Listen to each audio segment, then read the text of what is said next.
Hello guys.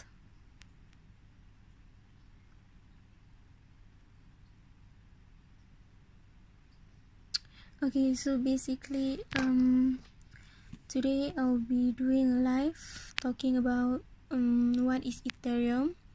So yeah, this is the time where we get to share our knowledge. If you guys know anything what is ethereum, let's share, right?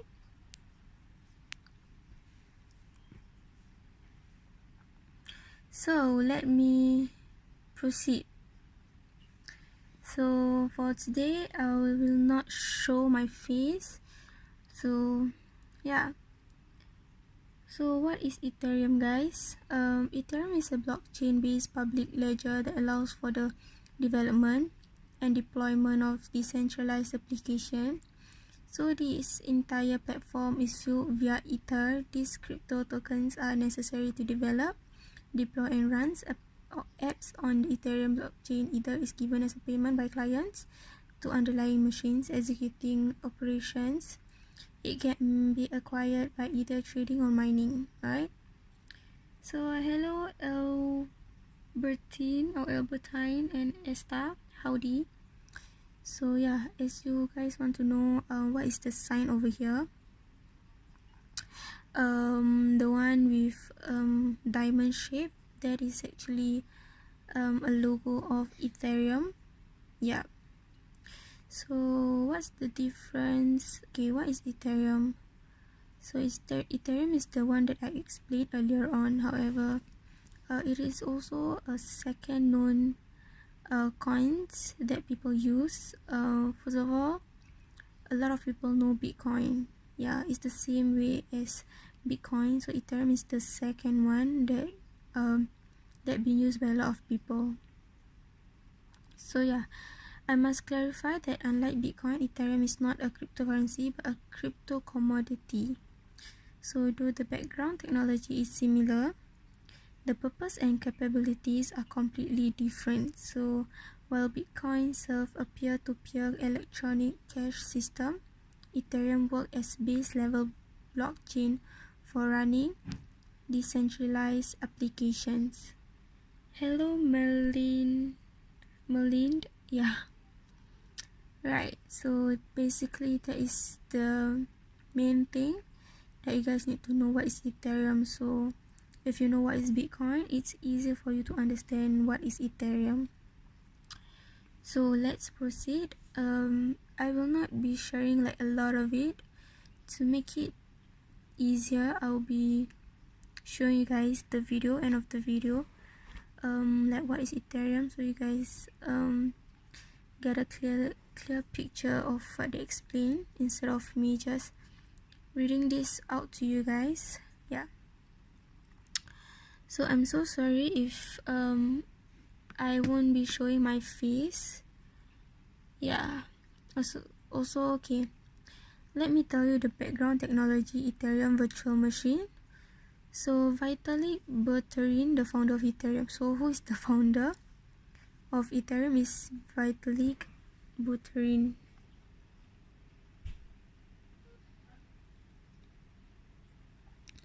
Yeah, that is the founder. Then it's created an unconventional approach to blockchain. Yeah, and this Ethereum virtual machine, which they call it EVM, is a Turing-complete software that runs on the Ethereum blockchain. So it allows the execution of code written in any language, given sufficient memory and time are available. So yeah, so basically that's about it. So let me proceed.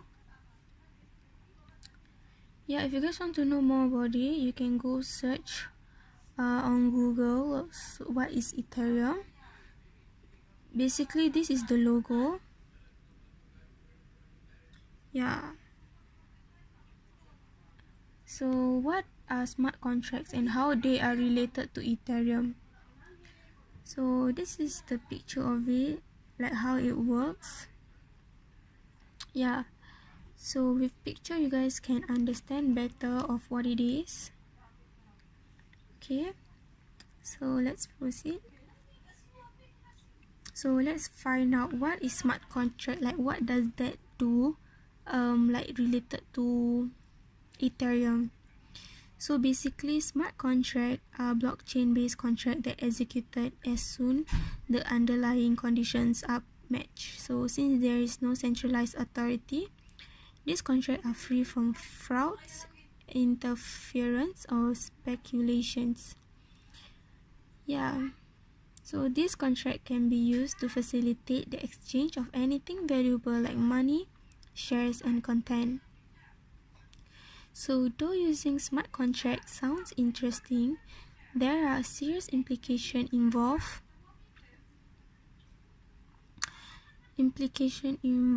in development. So once live, the smart contract will be executed and there is no way to stop it. So hence, it is important to implement such contract after thorough analysis. So Ethereum works as a platform to enable the execution and development of such contracts.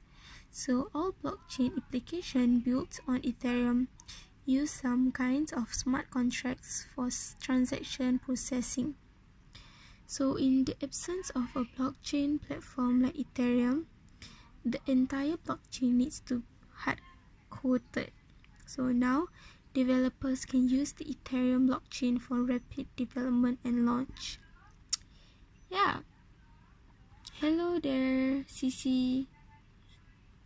Okay, so let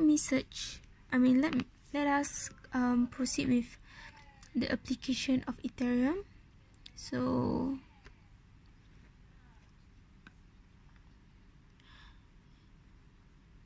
Ethereum allows developers to develop decentralized applications that runs on a blockchain. So a DAPP or a decentralized app. So basically, what is DAPP? DAPP a short form of decentralized app. Okay, so it is a software code that can run indefinitely provided there is sufficient computing power available. So since there is no centralized authority, DAPPs cannot be controlled or manipulated.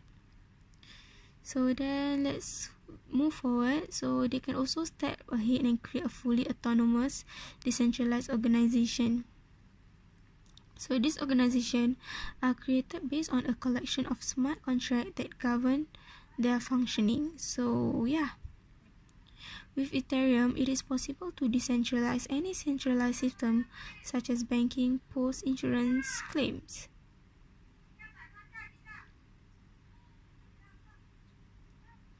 Okay, I think there's a lot about what is, Ethereum. Okay, let me show you guys a video. Like, what is kind of the interesting explanation I found here. Oh wait, is this? Okay, wait. Okay, let's... No, I think this is... Let's try this.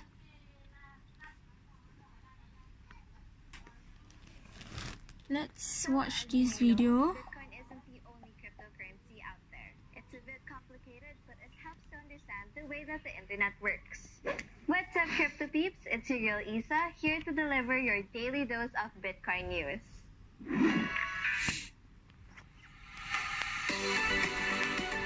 Companies such as Facebook, Google, and Amazon have clouds that store our personal data, passwords, and financial information. Although that may be quite convenient, other times it may be a vulnerability. A hacker could get unwelcome access without our knowledge. People have claimed that this vulnerability is the original sin of the internet. Technology such as the blockchain then came along and attempted to decentralize the internet. Nodes were introduced so that volunteers could run the servers from across the globe. And that's why it's sometimes called World Computer. The goal of Ethereum is to provide this same service to people everywhere. This allows them to complete Opera services on top of this infrastructure. The big idea here is that companies and their clouds would no longer have access or control over your personal data, making the user have complete control over their information. If Ethereum goes as it's intended to, it would return the control and creative rights back to its author. Ethereum basically aims to be a world computer that changes the way that we interact with one another, kind of like the way that the internet did. Unlike Bitcoin, Ethereum is more than just a currency. It's also a platform for building decentralized apps, otherwise known as DApps. So what are they exactly? Well, DApps are applications that meet a certain criteria. Number 1, the source code of the application must be made available to all. Number 2, the application uses a blockchain-like cryptographic technology. Number 3, the application implements a crypto token or digital asset that serves as an incentive for fueling itself. Number 4, the company comes with an algorithm and a protocol that generates tokens and has a built-in consensus mechanism. If these criteria are not met, then this application is not a DApp. However, if the applications were able to meet the criteria, then they would have a lot of benefits, especially in the economic and governance aspects, such as secure communications, secure backbone for e-commerce, lastly, secure payments. These are just a few of the benefits that Ethereum has to offer. It not only helps our economy, but our society as well, as it gives control over our own information and with the way that data is managed. Now, knowing where Ethereum comes from, how is it different from Bitcoin? There are several differences, such as the speed at which these cryptocurrencies are created. On average, Bitcoin creates a new block every 10 minutes, while Ethereum creates a new block every 15 seconds. Another difference is that Bitcoin is said to cap out at 21 million Bitcoins, while Ethereum, on the other hand, has no hard cap. Although there are many differences in regards to their respective technologies, the biggest one is that they differ in purpose. Bitcoin was created as an alternative to our regular fiat money, while Ethereum was developed as a platform that oversees peer-to-peer contracts and applications with its own currency vehicle. So that's all the time that we have for today. Hopefully now you can tell the difference between Bitcoin and Ethereum. We'd love to hear your thoughts, so please don't forget to let us know in the comment section down below. Hit that thumbs up button and don't forget to subscribe. I mean, yeah. They also mentioned the difference between Ethereum and Bitcoin. So from what I've learned, right, that there's a lot of differences between Bitcoin and Ethereum. So like what they mentioned, I didn't expect that Ethereum worked way faster than Bitcoin. Yeah, it works 15 seconds and also for Bitcoin it's 10 minutes, so there's a lot of difference there. However, there's also pros and cons for Ethereum and Bitcoin. So yeah, that is the reason why Ethereum is the second Bitcoin. Yeah, okay, I think this is like a very, how to say, attractive video. Like there's a cartoon animation where you guys can probably understand what is it. So let me show you guys.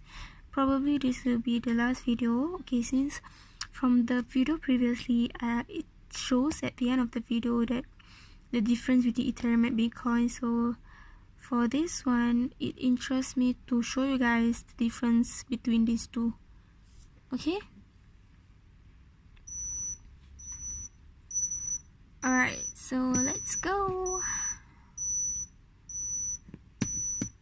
Oh, okay, the advertisement. You've probably heard of Bitcoin, but what about Ether?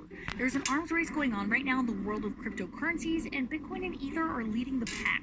Ether is a 3-year-old digital currency, Bitcoin's closest competitor, and it's largely been flying under the radar despite growing at breakneck speed. Investors have been super bullish on Bitcoin because it's nearly tripled in value so far this year, but Ether, it's up roughly 4,000% year to date. These rivals have a lot in common. They're both open-source digital currencies used to make somewhat anonymous transactions. Ether even has digital coins just like Bitcoin. They both also saw their share of big volatile moves. The most recent, when Ether virtually lost all its value in a single day in a June flash crash. It went from $319 to 10 cents on one exchange before recovering all of its losses. But here's the critical difference. While they're both powered by a type of technology called blockchain, a whole lot of people think Ether's technology is way better. So, what's blockchain? Think of it like the DNA of a digital currency. It's an online ledger that records every single transaction made. Since cryptocurrency has no physical imprint, blockchain allows money to be tracked all over the web so it can't be copied or counterfeited. Ether's blockchain is called Ethereum, and unlike Bitcoin's blockchain, it features a key piece of technology called the smart contract. It doesn't just track transactions, it programs them. We have a touch of this now with automated payments and deposits, but imagine being able to have your money invest, spend, and save all on its own. You'd literally be putting your money to work for you. Smart contracts let you exchange not just money, but property, stock, really anything, without having to go through a lawyer, notary, or some other service provider. It cuts out the middleman entirely. That's why investors have taken notice, and why many think Ethereum is a stronger and potentially more lucrative technology than the one that underpins Bitcoin. It's like the ultimate vending machine. You make a deposit of the cryptocurrency for the specific product you want, and all the mechanics of that transaction are automated, right down to the penalty if you don't hold up your end of the bargain. So whereas Bitcoin is all about payment technology, the Ethereum blockchain technology has other real-world applications, ranging from gambling to banking. That's why a big driver of the Ether rally is its popularity among big corporates. Just take Barclays. It's using Ethereum smart contracts as a way to trade derivatives. Either way, for all the attention that Bitcoin has been getting, it's clear it's no longer alone in the cryptocurrency conversation. Okay, Hey there, thanks for checking out CNBC on YouTube. this is cool. Basically, what I can say, right? Okay, wait. Maybe let's search one more video before we end it. So this is a video by this is the founder of Ethereum. Let's search.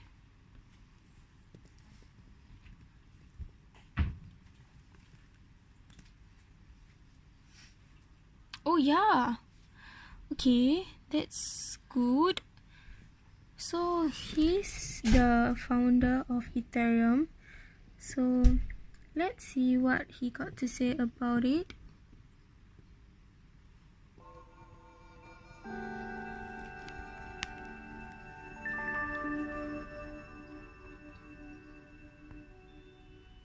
Thanks to the power of modern So communication, he's the founder we of have it, the ability founder to of create technologies Ethereum. that are decentralized, removing middlemen and allowing users to interact with each other directly through a global network. Decentralized applications have been becoming more and more important in the past 10 years, and have the benefits of massively reducing costs and barriers to entry, removing single points of failure, preventing censorship, and ensuring transparency and trust between all the parties involved in an interaction. BitTorrent, a file-sharing network developed in the early 2000s, is arguably the first decentralized application to have been created. BitTorrent allows anyone to share any kind of file with anyone else in the world, allowing people to distribute content quickly and easily, even if they do not have the resources to pay for their own website or server. 5 years later, Satoshi Nakamoto came up with the idea of a blockchain, a sort of distributed database, and used it to build Bitcoin, the world's first decentralized currency. Decentralized currencies like Bitcoin allow people to send money instantly anywhere around the world with no regard for national borders with negligible fees. Bitcoin is increasingly being used for international remittances, micropayments, and commerce online. Decentralized applications for finance, cloud computing, messaging, and distributed governance are soon to come. Ethereum is a platform that is specifically designed for people to build these kinds of decentralized applications, or dApps for short. The Ethereum client, which we are calling the Ether browser, will include a built-in peer-to-peer network for sending messages, and a generalized blockchain with a built-in programming language, allowing people to use the blockchain for any kind of decentralized application that they want to create. Ethereum can be used to build financial applications that are fully trustworthy and transparent because they run on the blockchain. Online, cryptographically secure systems for managing your property and contracts. Social networking and messaging systems that allow users to maintain control of their own data. systems for trading underutilized computational resources like CPU time and hard drive space, and eventually tools for online voting and distributed governance. And the most exciting applications of Ethereum are probably the ones that we have not even thought of. As with all new platforms for innovation, like the protocols that underlie the internet itself, it is not always easy to predict what they're going to be used for.